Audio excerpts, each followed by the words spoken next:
রাজধানীর ফিলিং স্টেশনগুলোতে গ্যাসের তীব্র সংকট চলছে। অনেক ফিলিং স্টেশন বন্ধ থাকছে ঘন্টার পর ঘন্টা।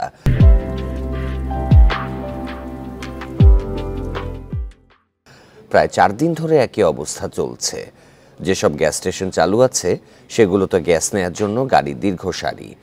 অনেক সময় ধরে অপেক্ষায় থেকেও খুবই অল্প গ্যাস মিলছে বলে জানান চালকরা। আবার কেউ কেউ মোটেই পাচ্ছেন না।